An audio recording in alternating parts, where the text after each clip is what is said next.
Right, I just asked the same question for my Filipino viewers.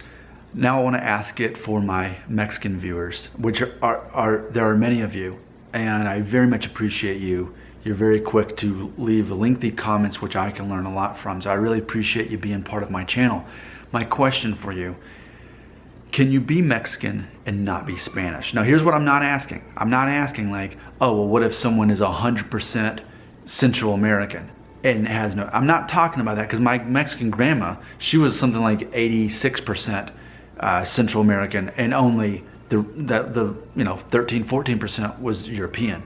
I'm not asking if someone is 100% indigenous, native Central American, and they're in Mexico and they're a Mexican. I'm not talking about that. Is anybody out there 100% Mexican, but you did your DNA test and it shows that while you do have European, it's explicitly not Spanish. In other words, it's not Iberian.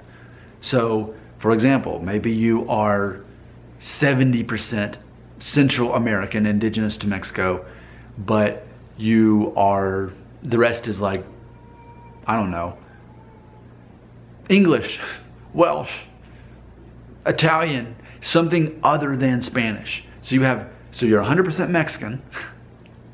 And I understand that in itself is more of an idea and a theory, but because Mexican is not its own race. But you identify as someone who's Mexican, born and raised in Mexico. You're Mexican, okay? You have Mexican culture. That's who you are.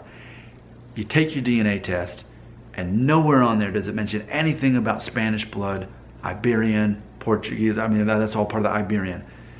I want to know how many people out there can identify with this. And again, another reminder, I'm not talking about that you're 100% Central American and have no European blood at all. Not talking about that either. Are we clear on what I'm asking? You're 100% Mexican, born in Mexico, raised in Mexico, you have Mexican culture, take the DNA test, but it shows 0 Spanish, aka Iberian. If that's you, please let me know, put it in the comments, let me know how common or uncommon that is. Remember, I don't know the answers.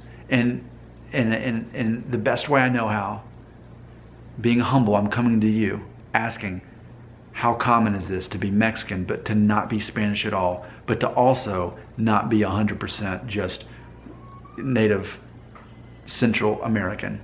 That's my question. Help me out and enlighten me.